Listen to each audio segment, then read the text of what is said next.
Bonjour à tous et à toutes. On se retrouve pour une nouvelle vidéo. Dans la vie, il y a plusieurs choses qui sont formellement interdites de faire. Ces actions que l'on n'aimerait pas que l'on nous fasse à nous. Cela s'appelle les péchés. Et elles sont toutes interdites par les religions. Ces activités qui consistent à croire en Dieu. Aujourd'hui, je vais vous présenter les 5 pires péchés qui existent. Numéro 5. Le meurtre. Le meurtre est un crime. Cela consiste à empêcher quelqu'un de vivre en le tuant.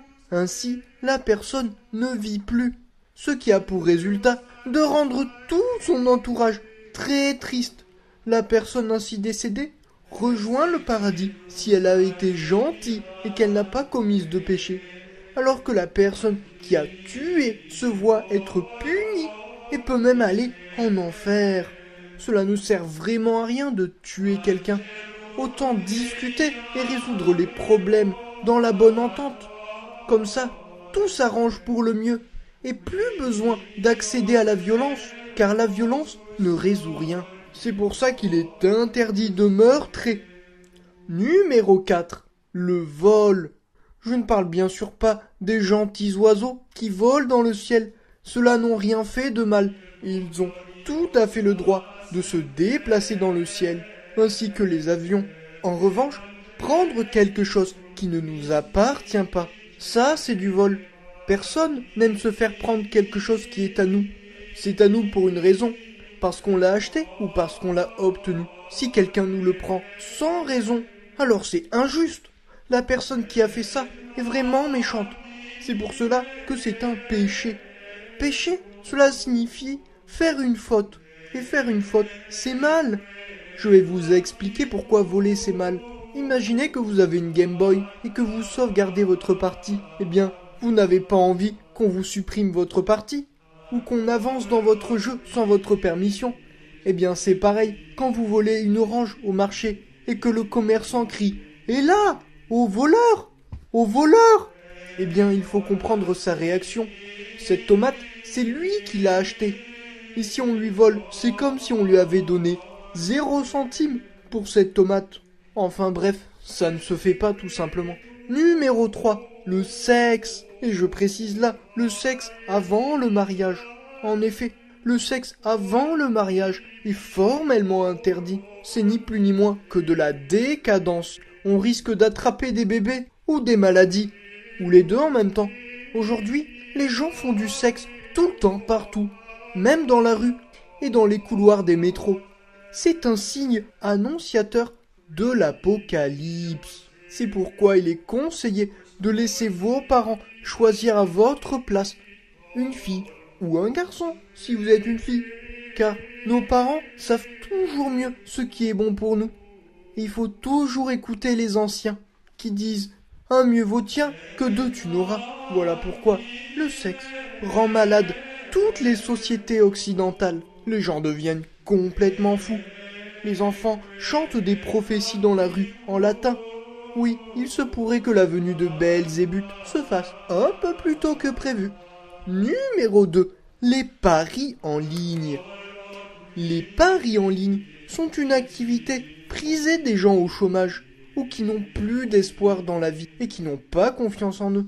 Il s'agit d'aller sur un site internet, d'y déposer de l'argent virtuel et de deviner qui va gagner la compétition de sport. Oh, qui ça peut bien être? Je pense que ce sera toi. Oui, tu vas gagner la compétition de sport. Oh non, j'ai changé d'avis. Je vais plutôt miser un pari sur toi. Oui, je t'encourage. Et à la fin, comment ça se finit à votre avis?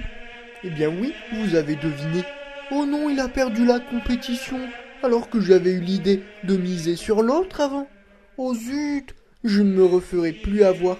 Et ainsi, le cercle vicieux commence. On refait un pari pour rattraper le pari d'avant. Et ainsi de suite. Et on se retrouve à découvert de moins 3000 €. On ne dort plus la nuit.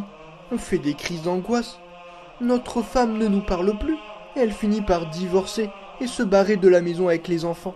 On finit ruiné, on perd son travail, puisqu'on reste chez soi à regarder les compétitions de sport au lieu d'aller au travail. Du coup, en plus d'avoir perdu tout son argent, on perd sa maison et on finit dans une grange à se rouler dans le foin en mangeant son caca. Voilà pourquoi le pari en ligne est un des pires péchés. Mieux vaut s'amuser à du sport avec ses amis. Oh oui, amusons-nous. Oh, regardons le sport. Oh, il a gagné. Oui! Et maintenant, le pire péché, les tatouages. Les tatouages sont des dessins faits sur la peau, mais ces dessins sont particuliers. En effet, ils restent à vie. Le seul moyen de les enlever, c'est de se faire dépecer vivant. Les tatouages sont généralement dessinés en vert et représentent des animaux méchants, comme le scorpion, le serpent ou encore le dragon. Ils incarnent le mal. Leur but est de faire peur aux gens à la piscine. Ils sont très prisés par les membres d'associations de malfaiteurs qui ont pour seul objectif de faire régner le chaos et la peur dans les villes. Si jamais on vous propose de vous faire un tatouage, refusez et allez-vous-en en courant. Car si on vous propose de l'argent et qu'on vous fait ce tatouage, vous deviendrez automatiquement un membre d'une bande de brigands et vous serez obligé de vous cacher dans les hautes herbes et de vous adonner à des activités illégales comme la contrebande ou le brigandage. Voilà, c'est déjà la fin de cette vidéo. J'espère que vous en savez plus sur les péchés. Franchement, je vous déconseille de faire des péchés parce que tout simplement, ça ne va vous attirer que des ennuis. Et ce n'est pas une bonne chose. Le plus important, c'est de bien travailler à l'école, de s'amuser avec ses amis et d'être sérieux et poli dans la vie de tous les jours. Si jamais vous faites un péché, vous passerez pour quelqu'un de nul et de frustré et au mieux, on vous considérera comme un minable qui a raté sa vie et au pire, on vous torturera vivant et vous serez laissé à l'abandon ou exécuté comme une crotte. Vous avez été juste hyper nombreux à participer au concours Google Play. Voici la liste des gagnants. Si vous faites partie de cette liste, vous allez recevoir le code de votre carte Google Play par message vocal sur votre téléphone cellulaire. On se retrouve très vite pour une nouvelle vidéo. En attendant, je vous dis bye bye.